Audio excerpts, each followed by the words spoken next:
মোদির যে স্টেডিয়ামটা যে হবে, সেই স্টেডিয়ামটার অ্যারেঞ্জমেন্ট এখন থেকে চালু হয়ে গেছে, দেখতে পাচ্ছ।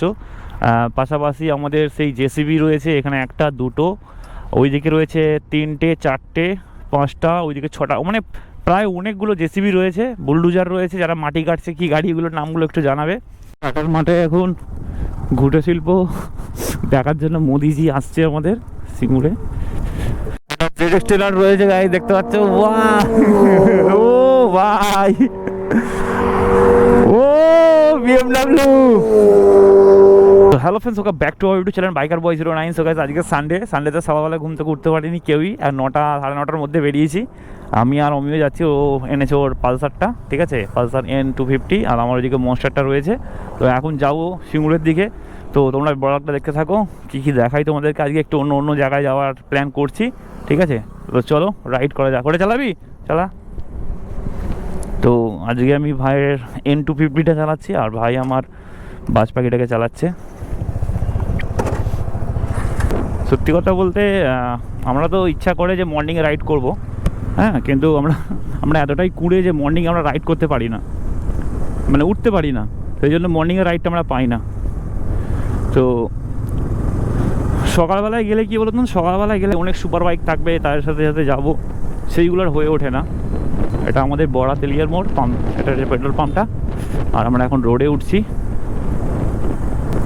ভাই। 250 ভাই, একদম র গাড়ি আছে। ও গাইস, সুন্দর ওয়েদার, দেখতে পাচ্ছ।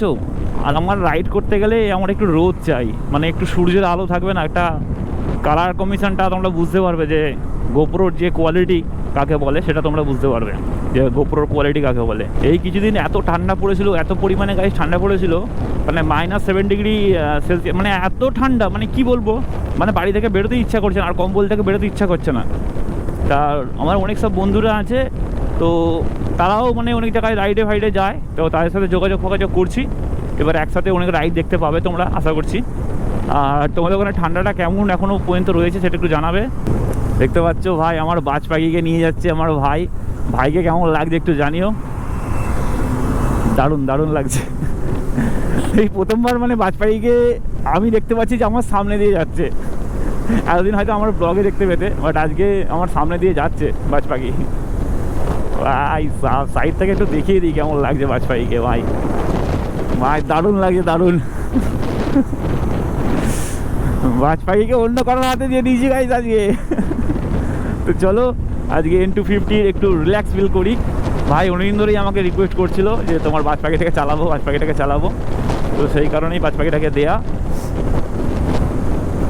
আর আমি এখন চালাচ্ছি ভাইয়ের N250 গাইস। এটা কিন্তু রকেট গাড়ি, মানে 250 সিসির মধ্যে এটার পাওয়ার প্রচণ্ড পরিমাণে, প্রায় 24 bhp এর পাওয়ার রয়েছে, দারুণ পাওয়ার রয়েছে। বাট আমি অত পাওয়ারে টানবো না, কারণ এই কদিন একটু সেফ লাইফ করতে হবে, সবসময় গাড়ি জোর টানাটা ভালো না। রকেট। তবে একটা জিনিস বুঝতে পারছি, আমরা এখন যাচ্ছি মানে অপোজিটে যাচ্ছি, মানে সেটা হচ্ছে হাওয়ার উইন্ড ব্লাস্টটা এই দিক থেকে প্রচণ্ড পরিমাণে আসছে।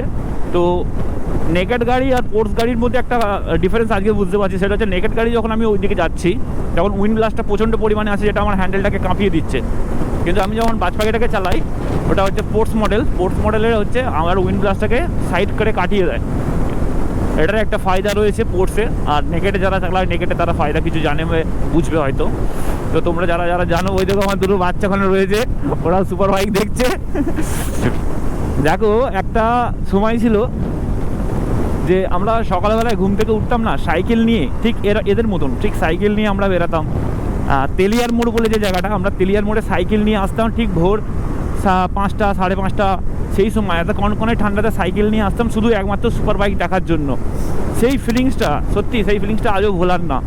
আজকে আমরা হয়তো ছোটোখাটো একটা বাইক কিনেছি, হ্যাঁ, আমার কাছে R5 রয়েছে, একটা N160 রয়েছে, কিন্তু আমরাও বুঝতে পারি যে আমাদের একটা সুপার বাইক কতটা পরিমাণে দরকার, মানে প্রচণ্ড পরিমাণে। আমার তো সুপার বাইক এতটা ভালো লাগে, কি বলবো গাইজ, হয়তো লাইফে আমি কোনো না কোনো একদিন সুপার বাইক নেব, এটা আমার ড্রিম। যে কোনো একটা সুপার বাইক আমি নেব। আর তোমরাও কাদের ড্রিম রয়েছে সুপার বাইক নেওয়ার, তারাও তোমরা একটু কমেন্ট বক্সে জানাবে যে সুপার বাইক কাদের ড্রিম রয়েছে।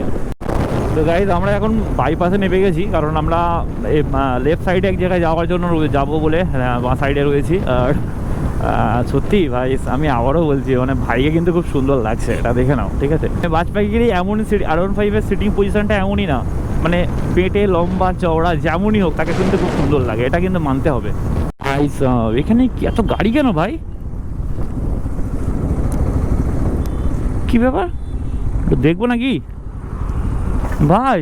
এখানে এত গাড়ি কিসের ভাই? বুলডোজার ফুলডোজার রয়েছে, হ্যাঁ? মোদি এখানে আসছে, চল চল দেখে আসি, আয়।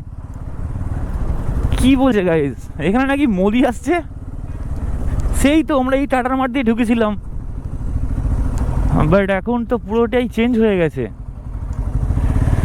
মোদি আসার জন্য এত কিছু অ্যারেঞ্জমেন্ট করা হচ্ছে এখানে, বাহ। তো গাইস এখন এখানে কিছু কাজ চলছে, মানে মোদির যে স্টেডিয়ামটা যে হবে সেই স্টেডিয়ামটার অ্যারেঞ্জমেন্ট এখন থেকেই চালু হয়ে গেছে, দেখতে পাচ্ছ। পাশাপাশি আমাদের সেই জেসিবি রয়েছে এখানে, একটা দুটো, ওইদিকে রয়েছে তিনটে চারটে পাঁচটা, ওইদিকে ছটা, মানে প্রায় অনেকগুলো জেসিবি রয়েছে, বুলডোজার রয়েছে, যারা মাটি কাটছে। কী গাড়ি এগুলোর নামগুলো একটু জানাবে। আর এই যে এই টিনের এই সেটগুলো উপরে দাঁড় করা হচ্ছে, ঠিক আছে। আর অনেক প্রচণ্ড পরিমাণে লেবার কাজ করছে, দেখতে পাচ্ছ।